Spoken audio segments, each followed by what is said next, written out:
Ladies and gentlemen, thank you for your presence. Please welcome Leon Bickle, MP.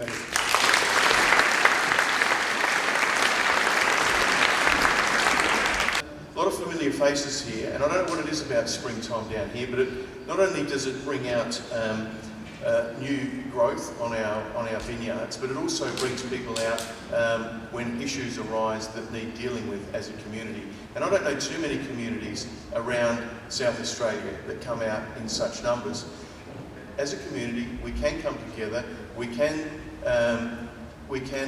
get results that we want for our community, for our environment, for the people of this generation and for the people of future generations. So you should feel very, very pleased that you live and work in an area as great as this. So a big thank you to everyone who's turned out. I'm sure for many of you this might be the biggest crowd you've been in since about February.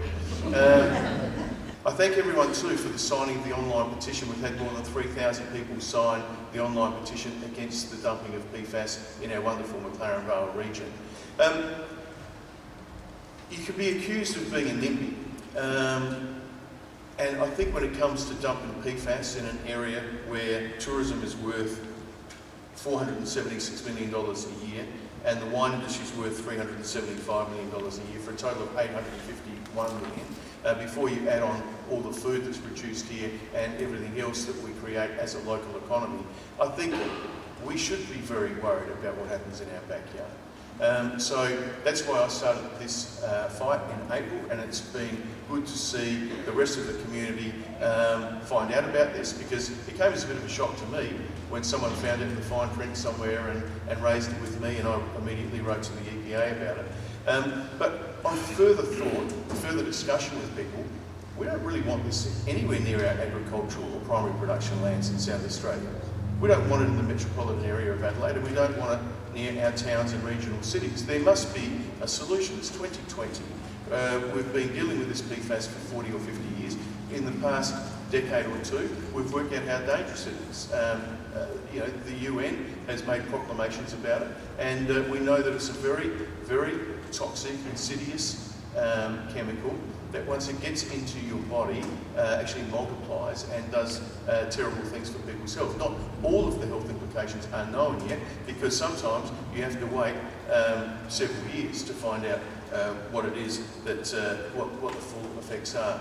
So I want to welcome tonight to the EPA. We've got 4 members from the EPA, but up on stage with us we've got Tony Ciccelli, who's the CEO, and Peter Dolan as well from the EPA. And the EPA is not our enemy, even though I might have had a few blues with them over this, because I just want to make sure that they hear the voices of the people that I represent, because I hear every day, and I've absolutely got my finger on the pulse in what's important to people in our local region. But I think when we can all come together like this, we can actually get people out after we've had a few speakers. We've got a microphone there and we've got a microphone there, and I urge everyone to just think about what it is that you love about this area, and think about your kids or your grandkids or their kids that are yet to be born, and why we need in 2020 to be standing up for our area, for them and for future generations, and of course for our environment.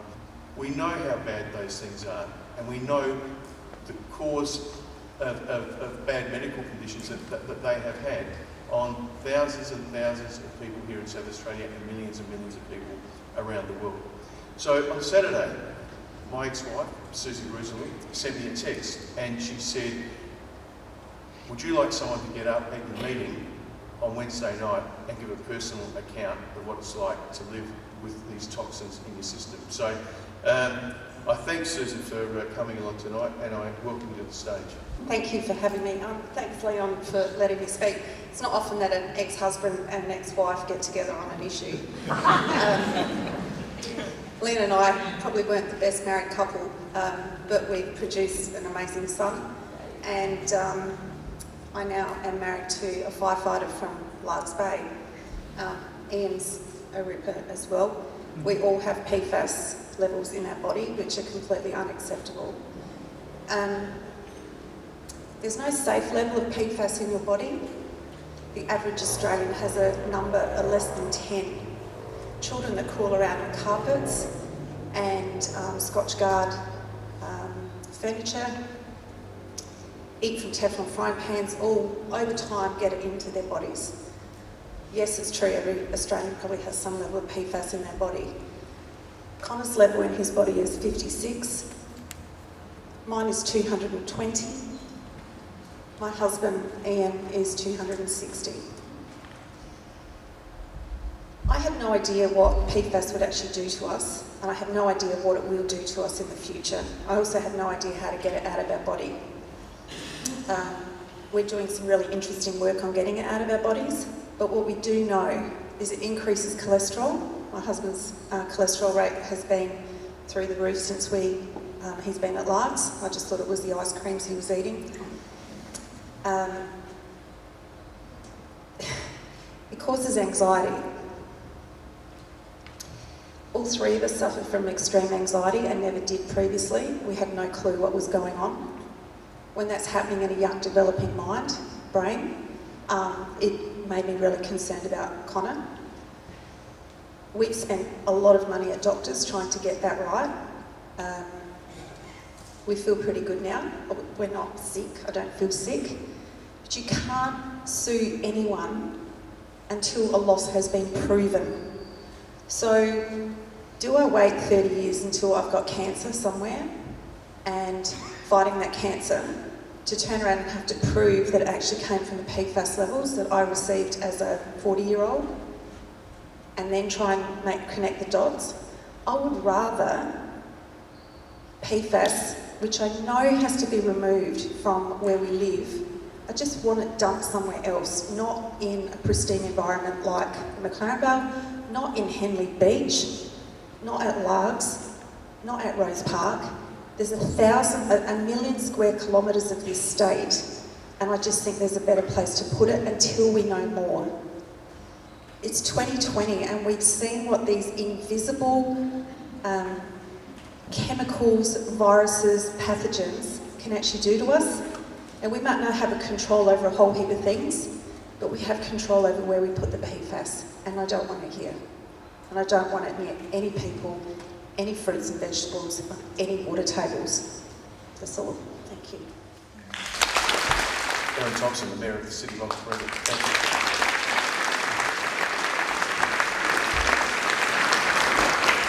Well, hello everyone. It's great to see so many people here tonight.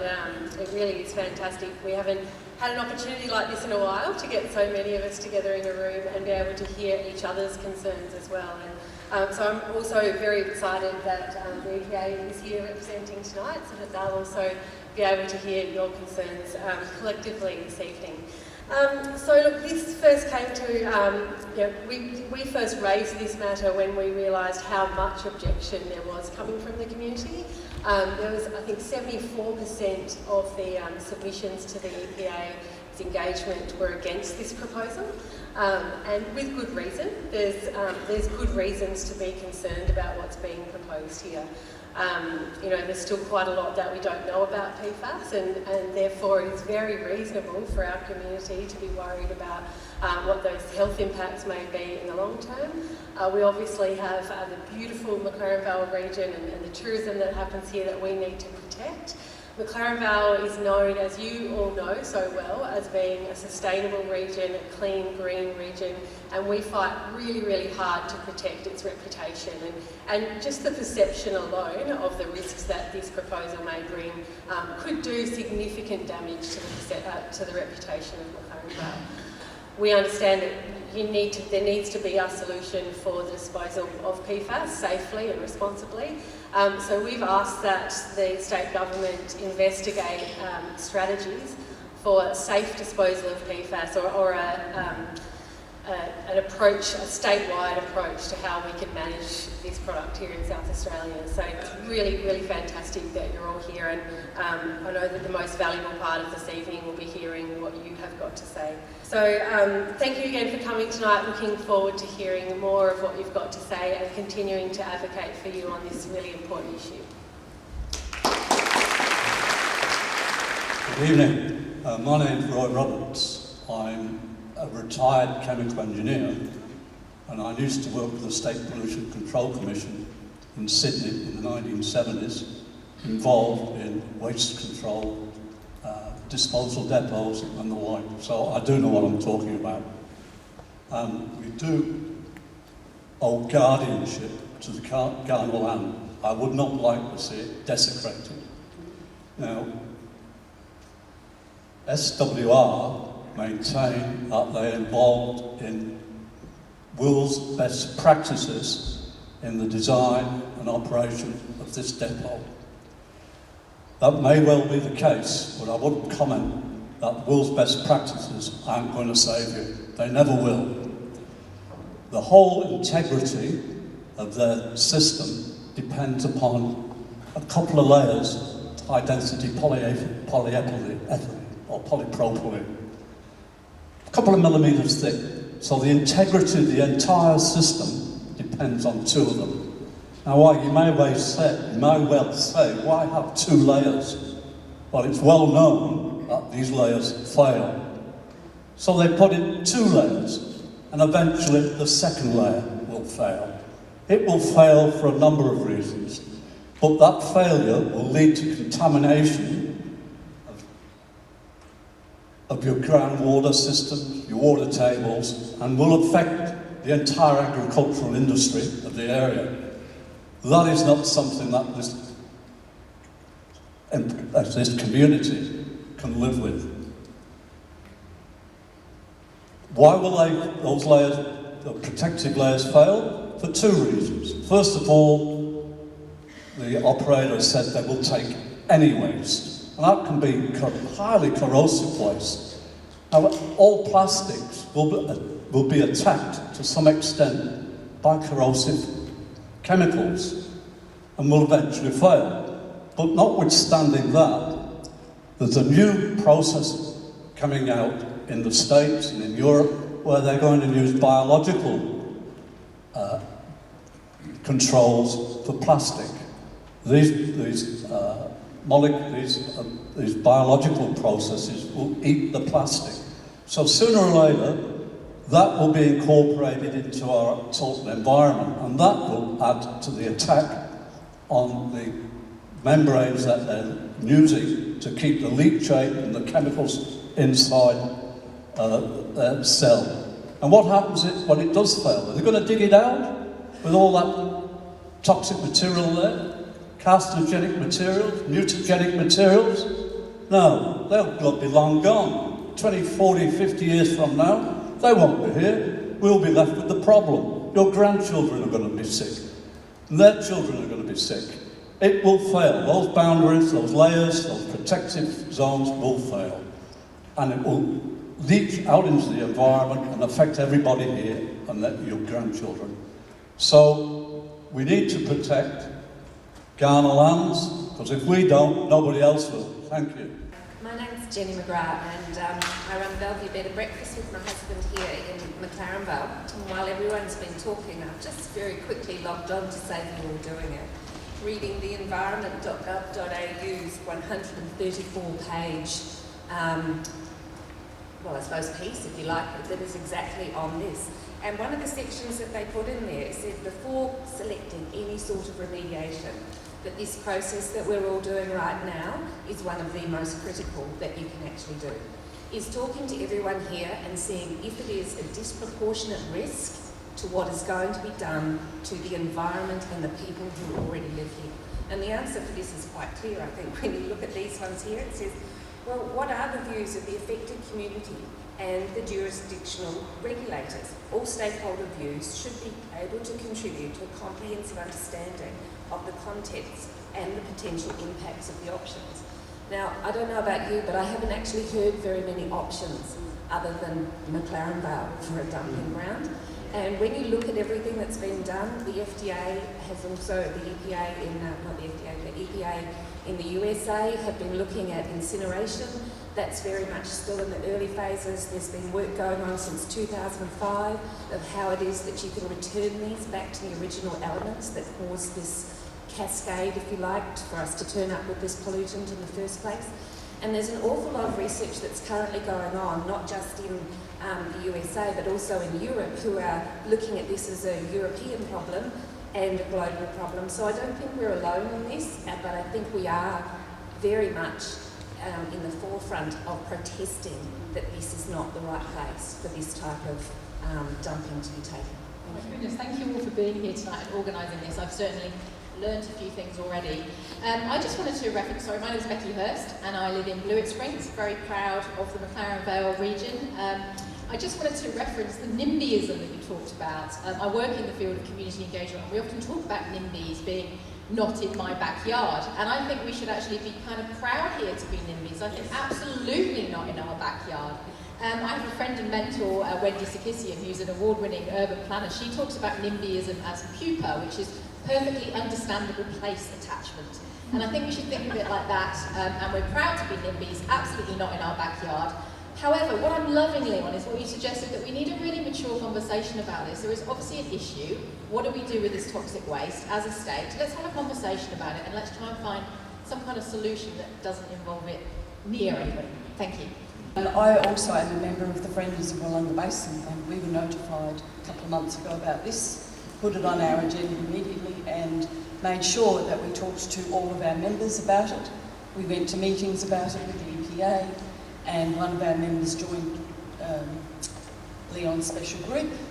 And I also had lived in New South Wales, where I know that court cases and environmental bills went to the New South Wales government after PFAS had poisoned communities surrounding or in the vicinity of RAAF air bases. So I knew the history, and I also know that in England, massive community cases had come up because of PFAS. So I had no problem backing the no on PFAS. So when Leon put up his petition, I signed it immediately, and I talked to everybody and encouraged everybody to get behind it. And I'm really pleased that I actually know that wine growers also don't want it. So I really encourage you to back Leon's bill, to say no as a community to this really insidious poison, which does make people sick. And in other countries, they do have some studies on what PFAS does. Thank you very much for coming. My name is Alex Kirsch from the Milk. First of all, I'd just like to put out there that I have a distinct conflict of interest in this discussion. I work for an international company that manufactures the HDPE membrane liners that this gentleman is actually talking about, and I can't help.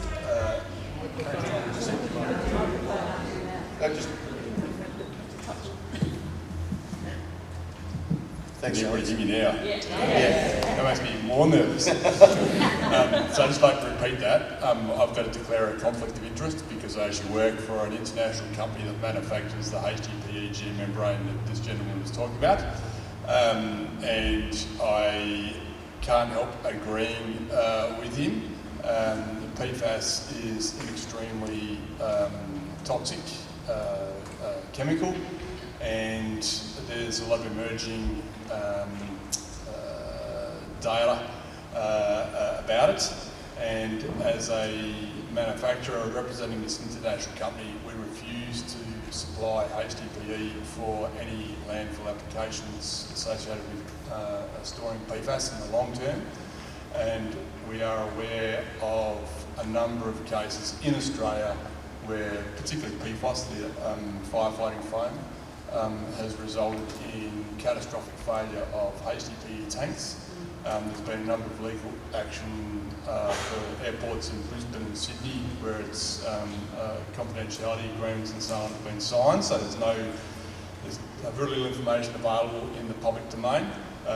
But the HDPE has failed very quickly in a matter of 18 months with catastrophic failures of tanks. So I would, I guess I'd really question the design philosophy that's been used in not only the landfill design, it's got to go somewhere, but definitely not in the current environment. My name's Leslie Sweetman. I'm a semi-retired corporate OHS and environment manager. I live at Alding Beach. My question actually is more to the EPA. I understand from the previous comment around burning waste that Resource Co has a contract with Adelaide Brighton Cement to actually burn waste. Has the EPA been giving any consideration of that as part of this issue? Because there is a really good opportunity there for this waste to be managed differently without dumping it into the earth. Thank you. We're talking about soil. So the waste that will be going into this landfill that they're proposing to take will be soil-based or charcoal-based. So it's about whether it's a combustible material. The material that's currently going to Resource Co with their collaboration with Suez is combustible material. It has a very defined percentage of plastic versus wood and other fibrous material. So I'm sure it's an issue that they would look at if they could introduce into that process, and if they could, we would go through. We would have to go through a very, very detailed planning and piloting process to make sure that the combustion of that material was possible, but also that it didn't actually achieve any unintended pollutants to air. Thank you. My name's David Ritalik. I'm also a retired engineer and project manager. I've spent most of my career managing major capital projects. I'm quite familiar with the containment systems. Can you hear me? Better? Okay, sorry. I've spent my career managing risks on major capital projects, construction projects. I'm quite familiar with the HDPE systems that are being proposed for this facility here. But I have two questions I want to raise with the EPA themselves.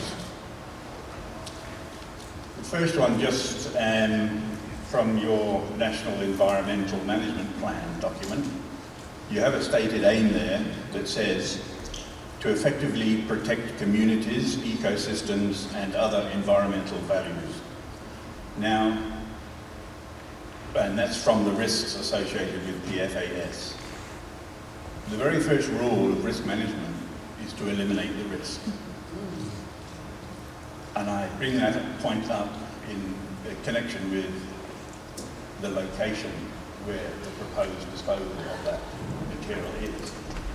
So I'd like to hear from you in due course how you considered the elimination of this. And then associated with that, what selection process did the EPA or Southern Waste, apart from their commercial gain from this, so what selection process did you guys use to determine that McLaren Vale is the most suitable place in South Australia to dispose and dump PFAS? They're licensed to take contaminated materials. That's their I know. And they are able to make that application lawfully. And we've actually checked with the planning authorities on this, that they don't require any further planning approval. The existing planning approval is sufficient for them to make this application to us. So we lawfully have to accept the application. We don't choose who. There's only a few facilities in the state that could even make an application to us. And that facility is one of them. Okay, thank you for your answer. My name's Monica and I've lived at Moana South for 30 years, and I'd like to ask what is the proposed site's distance from People's Creek? Do you know that? Tony's having a little breather. Peter, there you go. Yeah, thanks, Leon. I believe it's about 700 metres. 700 metres. There's another landfill closer, but this particular one's about 700 metres. So Pedals Creek travels from Selleck's Beach to McLaren Vale, through the dump site to Seaford Rise, Seaford Heights, Seaford Rise Wetlands, Moana, Seaford. It goes behind Moana Caravan Park, the Moana Sands Conservation Park, and the Kaurna Peoples, which is a cultural heritage site. I don't know how this can even be fathomed as a site for it to travel through such suburbia and residential areas. This is an industrial product and it should be taken to an industrial site. Thank you. Good evening. My name's Jack Richard. Pardon me. I'm a father of 3 boys and grandfather of 5 kids, and this is part of the reason I'm here. I'm retired now. I know I don't look it. I have been a state sales manager for Poly Products, which manufactures the plastic sheeting for foundations, as well as other industrial plastics. And I can tell you that polyethylene or polythene is porous. Whether you put 1 layer, 2 layers, 3 layers, 4 layers, doesn't matter. That is why we've never ever promoted it as a dam liner. I don't know what they use for dam liner, but we never have denied that it is porous. Okay.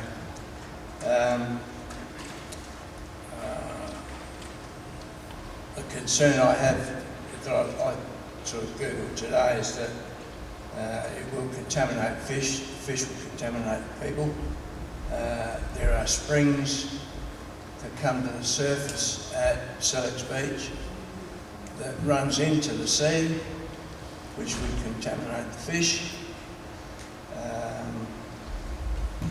This whole meeting reminds me of my days at Elders Goldsboro North, where we had a person, I think it was Monsanto at the time, but he said that because glyphosate was so safe you could drink it. Well, we know that is not the case now. It also reminds me of the still ongoing problem we have with lead at Port Perry.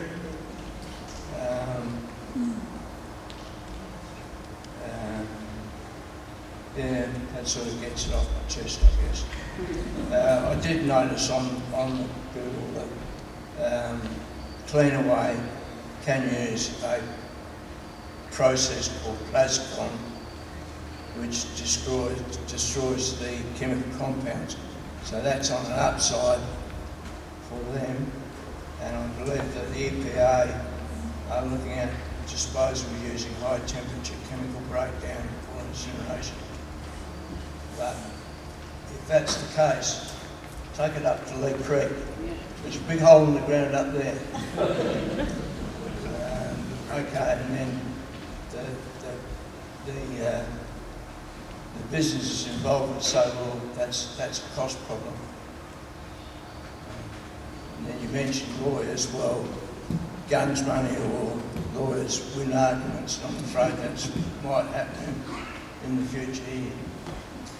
My name's Chuck McCoy. I'm a tuk-tuk tour operator, and I live at Moana, at the bottom of Pedlar's Creek.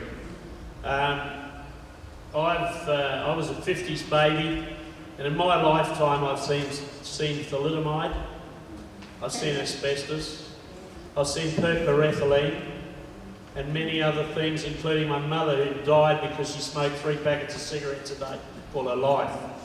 When they were 20, she smoked 3 packets a day. When they were 40, 3 packets a day. When they were 50, 3 packets a day. When I pick people up and take them around this beautiful region, they just say to me, you've got to look after this place. And I do not want to see, I've seen so many things, like I mentioned those last 3 or 4 things, where someone has made the decision back in the 50s that thalidomide, and it was in Germany that it was originally set up. Okay? And it was about the 80s that we thought, gee, this is probably not a good thing. I just want to make sure that I've got an 18-month-old granddaughter, and I want to make sure that I can bring her down here safely and say, I've tried to do something about it. And let's just hope that this isn't one of those things where it is the golden rule. Them that have the gold make the rules. Let us be saying what's going to happen around here. My name's Rob Lucas. I'm a general builder. I've been building for over 45 years. I live at Mount Compass. Where we live, the topsoil is created by the leaves, because I live on sand, and so we live in a very fragile environment. As a builder, the house is only as good as the blokes who build it. Forget the name of the company. I don't know who you're building with, but if you get the C team, guess what? You're going to get a C job. So unless you've got the A team, you're not going to get an A job. We're here because we care. We're not here for any other reason. You're not here for any other reason than you care. You care about your family. You care about the people who live near you. As we heard earlier, and we've heard it many times, the people that are involved with this, to the detriment of us, are the people who want to make money out of it. It's all about the dollar. It's all about the dollar. So let's stab someone for $1. Let's climb over someone for $1. My local GP has a poster in his surgery, and it's a Sioux Indian. Proud race. Indigenous race. When the last tree is cut down, when the last fish is no more, then they will realise you can't eat $1. Basically, that's what it says. I'm paraphrasing. And so, there's a testimony, and it's mine. I legally have dumped asbestos at a dump just near here, to the protocol, the code that's required to do that.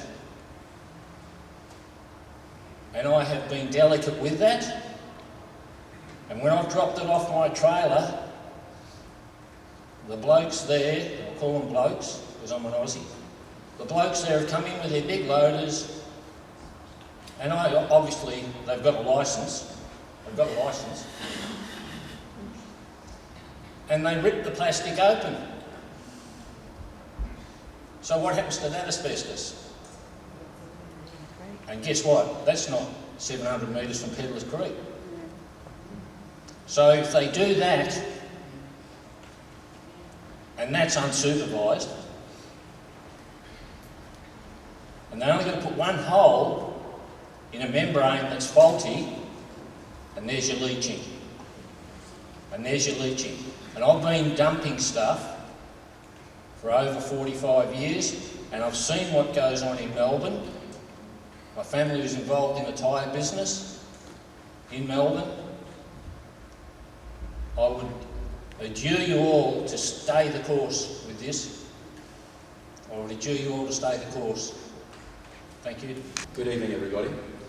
My name's Greg Scarlett. I'm a resident of Pages Flat. My family's been in this area for over 20 years. As well as being a resident here, I'm a pharmacist, so I have a health background. We also run a small farm, and I have two boys who have been students here at Tatterchill. We're lucky enough to have them here for 11 years in one case and 12 in another, and he's just finishing up quite soon. So we have a lot of emotion and a lot of attachment, a lot of passion for this area, and I think on discovering the proposal that we're all here and concerned about tonight, I felt that we all need to take some action in this. And I take what I want to pose as part of the question, I suppose, straight from the PFAS National Environment Management Plan. Like many of you here, we've probably spent too many hours of our lives, we'll never get back reading it and going through it and trying to see how this decision could be countenanced. And just 15.1, the landfill siting and design, the very thing that we were quoted earlier, and one of the very first points it makes is where siting and design are of concern of an existing facility the environmental regulator will consider this as having a higher risk to the environment, to human health, and this may result in a refusal of the licence. So in that environmental management plan, there are grounds for, on the basis of this plan, to refuse that licence. There's also a couple of guiding principles that are also included in that same section, which I think is worth expanding on a little bit here. One is called a precautionary principle. It's the first one, and that's the one where some much more learned people than myself were talking about, the people that know their organic chemistry better than a pharmacist does. And that is, we don't know what the chemistry is when they dump all this stuff in that cell. When they put PFAS, polychlorinated biphenyls, asbestos, all manner of other toxins, including in some cases the slurry from lead smelters which have been deposited at that site, 730 tonnes of it. Look it up on the internet, it's one of the few things you can find. That's a precautionary principle, that's one. The second one is called, and this is one that really resonates with me, it's called, and I quote, it's intergenerational equity. It's about our generation not leaving our mess for our kids and their kids to clean up 50 or 100 years from now. And that's what we should be standing for. I'm Ali Thacker, I'm the assistant head of the junior school here at Tatachilla. And on your way in, you would have seen our extraordinary eco classroom on your left as you came in. It's both state and nationally a very important centre of excellence in environmental education. And our students from reception to year 12 are involved in that on an ongoing basis, year by year by year. In Lutheran Ed, we have Norm Harbour's 6 charters for looking after Mother Earth. Here at Tatachilla, the 6th one is one that we are in particular focusing on, and that is that Mother Earth is a wounded planet. So our students from reception right through to year 12 are very deeply knowledgeable and investigate. We don't say do what we tell you, we're telling you this, but they actually investigate, they discover, they are very, very knowledgeable and understanding and passionate about the environment, about the repair of the environment, the renewal of the environment, sustainability and biodiversity. My dilemma is this, that we have students who are graduating and making a difference nationally and internationally already in the environmental sustainability sector. We've got students who are on state and national environmental and political organisations. We have a student who's in the last couple of years been to Fiji and looked at native bird life in Fiji. They're very, very passionate, very knowledgeable students. My problem, and the thing that I really struggle with at the moment, is that while we have students, and student voice is really what we have to depend on looking forward, looking ahead. My dilemma is that if we have students whose voice is making a difference, statewide, nationally and internationally, then the fastest way to crush the credibility of student voice is for them to be unable to have an impact in their own backyard. My name is Georgina and I'm born and raised in the McLaren Vale area. I attended Tatachilla for 13 years and I don't have any qualifications or background in this area, but it does make me quite scared for my future and for my children's future, knowing that I could be alive when the possible implications of these toxic waste products do come to be. It is absolutely mind-blowing to me that McLaren Vale has been considered a suitable dumping ground for these toxic chemicals when we have 1 million square kilometres to work with. I don't believe that our generation's health, our future generation's health and the future of the McLaren Vale region is worth any amount of money or convenience. Thank you. Thank you, Leon, for organising tonight. I'm the president of the Aldinga Bay Residents Association. There are 15,000 people on that map that stand between this dump and the ocean.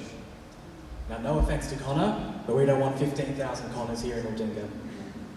And furthermore, we don't want just PFAS, we don't want anything dumped in McLaren Vale. It's my understanding that in a few months' time, the licence for the site for anything being dumped there is up for renewal. My plea to the PFAS, to the EPA, is that nothing be dumped in this area. We don't want 15,000 Connors. Chris Picton, Member for Ghana and Shadow Health Minister. Yeah, thank you very much, Leon, and thank you everybody for coming. As Leon said, my name is Chris Picton, and I'm the neighbouring MP, so my electorate is just to the north of where the dump site is. So particularly covering the areas of Seaford Rise, Moana, Maslin Beach, where it's about to transfer to Leon, and Seaford Heights, who are within a few hundred metres of where this dump site is going to be. And so not only have we got concerns from obviously the winemakers, environmentalists, but there's people who have built their houses pretty close to where this is going to be who are extremely concerned as well. And I've been very happy to work with Leon in campaigning on this issue, raising awareness. I remember when Leon and I first talked about it, when we first found out about it, we were shocked that there hadn't been more notification of this, that people weren't aware of this issue at all. And I actually asked the Environment Minister in Parliament what notification had been done about this issue, and was told, and I'm happy to quote, that a total of 17 certificates of title within the statutory notification boundary owned by just 8 landholders were sent letters about this. So you can see tonight how much community concern there is about this, but only, according to the law, there was only 8 people notified about this. Clearly there's an issue there that we need to address. I mean, this is an issue which, for all the reasons why we love to live and work in this area, is all the reasons why this is the wrong place for this dump. I mean, this is an amazing, world-renowned wine and food, clean and green, renowned area. It's a tourism area. It's an area that's known for its amazingly rich soil, but also an area where people have houses, but also an area which is right next to the Gulf. And we don't want to see any risk, any potential harm to our waterways and therefore to the Gulf of this happening in this area. And as people have talked about before, this is about managing risk, and no one can ever rule out that there's zero risk of something happening, or a leak, or something in the future happening down the track, despite whatever best endeavours that take place. So obviously, join with everybody, and we encourage our learned fellows from the EPA here tonight to make that decision to reject this proposal. But we also really implore you to get behind and support Leon's bill. Make sure every Member of Parliament knows that we need to back this bill to make sure that this sort of proposal can never happen in an area like this again. My name is Jim Galing. I'm a retired geologist, so my interest is in trying to imagine this Wollonga area in 3 dimensions. Almost no one has actually mentioned that. You're worried about contamination going into the creeks, and so you should, because there are plenty of creeks which drain out through your country and out into the ocean, which is already being depleted of fish. It's what happens deep down that you should be worried about. If you run along Tatachilla Road and you see the current waste dump, it is in the wrong position. But luckily, to the north of it, there is bedrock, which is pretty much impervious to things seeping through it at any rate. That's dangerous.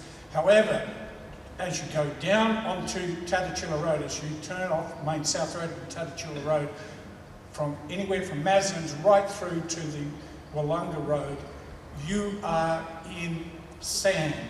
It's the Maslin Sands. Those Maslin Sands are ancient river sands, about 35 million years old. That doesn't matter. What happened is they've never been turned to rock. They are porous. Any liquid which goes into those will start at the high end and work its way underneath the entire basin. Every time a drill hole hits that aquifer and pumps that water up, it will take whatever is dissolved in that water. If that happens to be the chemicals that we've heard so much about tonight, we're in serious trouble because you will never get rid of it. It'd be impossible to pump it all out. So for those of you who, like me, think we have the finest wines probably anywhere in the world in this whole region, we have some of the best produce that you can imagine. We live in one of the most picturesque areas. It's precious. Stop thinking of yourself as an insect crawling around on a carpet. It's what's happening in the layers underneath that you need to be worried about. They will be forever. And if we contaminate it with these chemicals using the old sand quarry, then we won't be able to do anything about it. That sand quarry wasn't necessary. We wouldn't have most of our houses if it wasn't for the sand used for the bricks and mortar and so on. However, that can be remediated in many ways. Putting dumps there, and I include the current dump, its southern edge leaks into this system. However, we trust that there is at least not the same intensity of really terrible chemicals that we've heard about tonight, which stay with individuals forever and will stay with the community forever. Let's make sure this site is never used for dumping any treated or otherwise or contained PFAS chemicals. Thank you.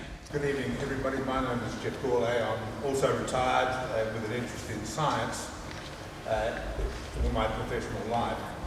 Previous speakers have spoken emotively and very cogently on the problem. And we're here because of the facility wanting to extend their licence. The critical question to me is the risk. And my question is directed to the EPA. At this point in time, given all the information that's been given tonight and your research, the people have shown that the membranes are likely possibly to leak, probably to leak. We'll add to that the possibility of earthquake, which will fracture those things, and people will just permeate, will damage the membranes. Do you accept now there's a risk that that PFAS added to this site, if it goes ahead, there will be a risk of contamination? Yes, of course there's a risk. Of course there's a risk. The reason we're involved with any facilities is because there's a risk of serious environmental harm that could cause. That's why we get involved. I understand your position. You've got a framework, you assess the application in relation to the framework as it is now.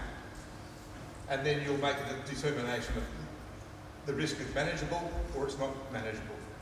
So the question now becomes obviously the bill, because that will take more the emotive aspects and the importance. I mean, we haven't been selected. We're here discussing it because they have an application before you.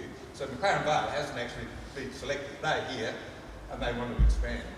Our role is to try to stop that happening. There's a risk which you will decide whether it's material or not. We would argue that it's not. Yeah. My name is Nikki. I'm a resident of McLaren Vale. I have no affiliation with any businesses or wineries or even in education in this area. But as many residents would know, when you travel around Australia and the world and you mention McLaren Vale, everyone knows McLaren Vale. There's just familiarity, it's a connection.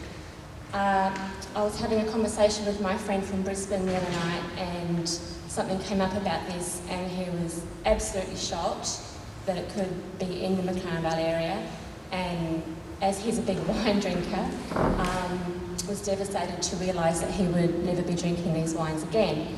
So I guess one of the points I'd like to make is that regardless of the perception of the EPA and whether this can be well managed and contained, the reputation to the McLaren Vale region will already have the damage financially and fundamentally extreme. My name is Michael Morton from McLaren Vale, and I'm not an engineer, but I do have a question for Tony. You've heard a lot of talk tonight and people's objectivity to what's being proposed. Now you're aware of this bill that's potentially going to be coming forward. Are you able to give us an undertaking tonight that no decision will be made on this application until the results of that bill are known? So we'll have to own up to this decision, whichever way it goes. It'll be our decision, it won't be the Minister's decision. But in terms of the bill, I really can't comment on that. So. Okay, so potentially it's possible that approval could be granted and subsequent to this bill being enacted? We still have some way to go to get these additional assessments. We are continuing with those assessments. So I'm not sure whether we'll have a conflict there or not before the bill can be discussed in Parliament or not.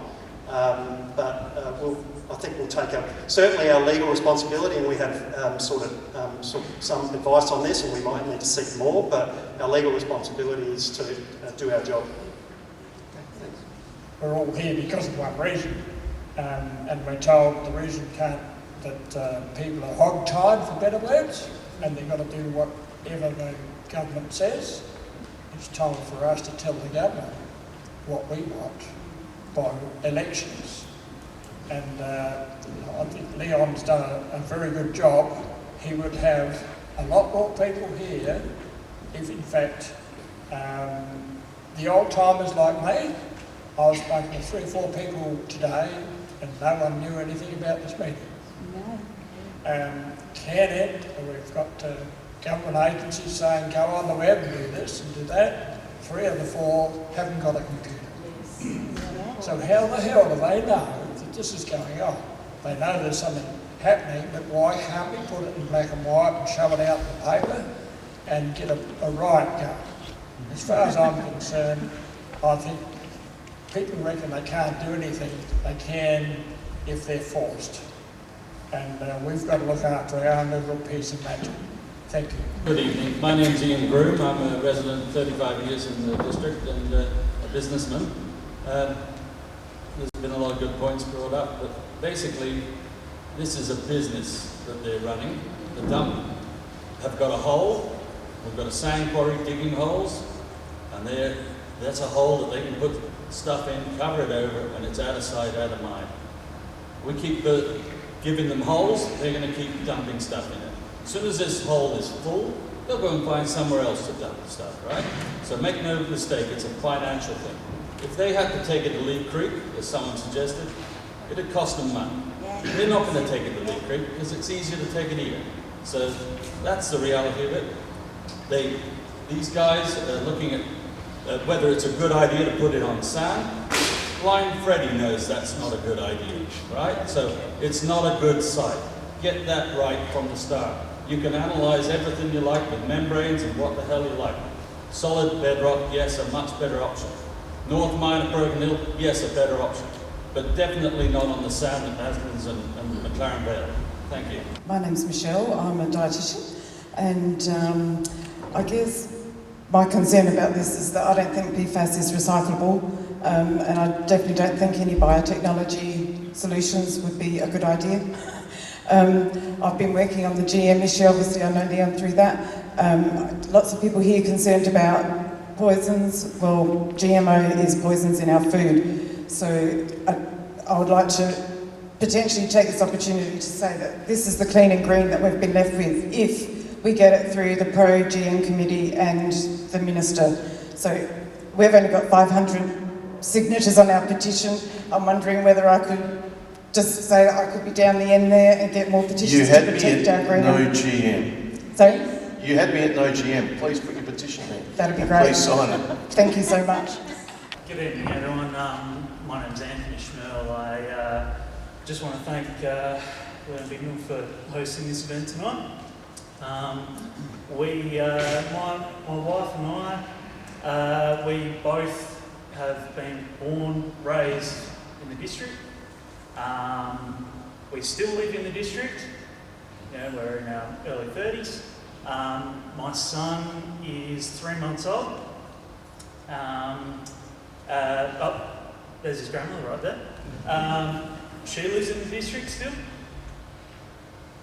I don't particularly want, well now this is probably not the most mature statement to be made tonight, but still, I don't particularly want him reading in the newspaper and say 35 years, same age as me, saying that PFAS has been put into the water table, all the safety measures have been bypassed, leached through, none of that. None of that's worked. I don't particularly want him reading in the newspaper in 35 years who's to blame. Pure and simple as that. Because it ain't going to be us. We're all here going against that right now. So why should he have to put up with it? Thank you very much. I'm Judy from Wollonga Environment Centre. I have one question. Why would you put a rubbish bin in your food bowl? Can I just quickly thank you all for coming along? One of the challenges sometimes in the political life or in our democracy is getting frustrated from time to time at a ever-increasing sense of apathy that sometimes people have towards our political process. And then every now and then you get to come to a forum like this and you see the absolute opposite of apathy. I cannot tell you how heartening it is to see 200, 300 odd people in a room so passionate about their local communities, not for their own sake, but for the sake of others. And do not underestimate the power that you have by coming together like this tonight, thoughtfully, passionately, articulately representing the views on behalf of your fellow community members and your own families. So thank you very much. In regards to the issue itself, I think in the legislature we have an ongoing permanent task of trying to balance risk. And the truth be told, that in every day in our lives, we all do that, sometimes consciously, sometimes consciously. We get in a car, we might catch a plane, we might come to a community forum and socially distanced with 200 people while there's a worldwide pandemic. Every day we take on risk. And we often do it because we accept that at the expense of a slight risk, that there might be a common good, or there might be an overarching better outcome. And I've applied a bit of thought to this issue when Leon first raised it, and then when he subsequently suggested a private member's bill to address this issue. And there's one question that, for the life of me, I cannot find out the answer to. And that is, what is the good that we're aiming to achieve here in acceptance of a risk for having a dump with this chemical in this neighbourhood? And I can't, for the life of me, see what it is. Often in politics, you'll hear one side of the argument, and before you want to jump to a conclusion, you want to hear the other side. Well, I've been fishing around for the other side of the argument, and I haven't heard an argument, let alone a good one. Now, I accept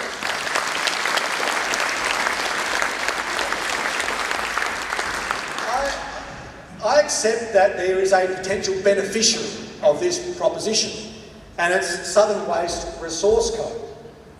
They presumably have made an assessment that if they get this approval, that it is financially viable and they'll make money. Well, my message to Southern Resource Code and any would-be applicant is that if it's economically and financially viable to have this dump in the McLaren Vale, then it's financially viable to have it somewhere else. And why not have this particular facility in a location that actually mitigates any risk of serious harm done to a community, to its people, and everything that is produced here? I want to acknowledge the presence of the EPA. These are good people undertaking a difficult task. And they are bound by law to accept or to contemplate this application. But what I would say to the EPA respectfully and everybody else, if the law says they have to contemplate this application, then our task is to change the law.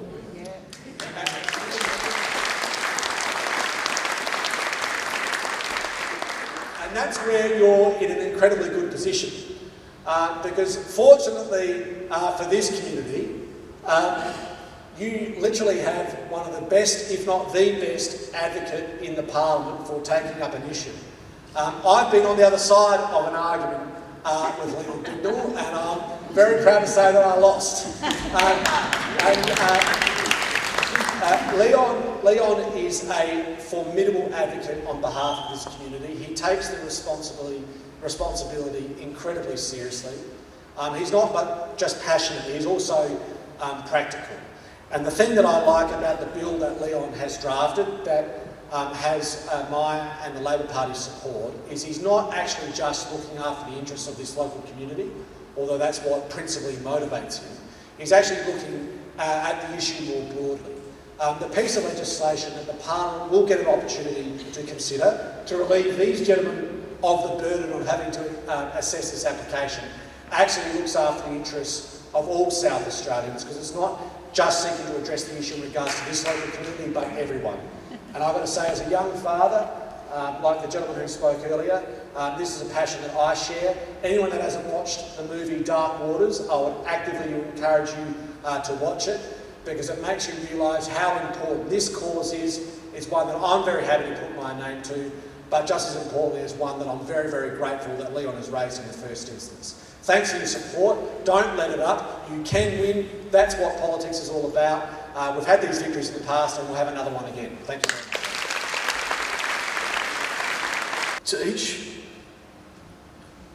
To each and every one of you, thank you for caring about your area and for coming out tonight, because there's plenty of people who'd be just happy sitting at home on a Wednesday night.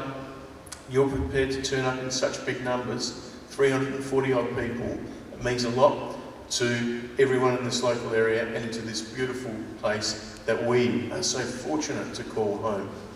50 years ago this year, Joni Mitchell sang the song which had the line in it, "You don't know what you've got until it's gone." Well, I don't believe that about our area, because we do know what we've got and we'll always fight to get it, and it's never going to go. Thank you very much, and maintain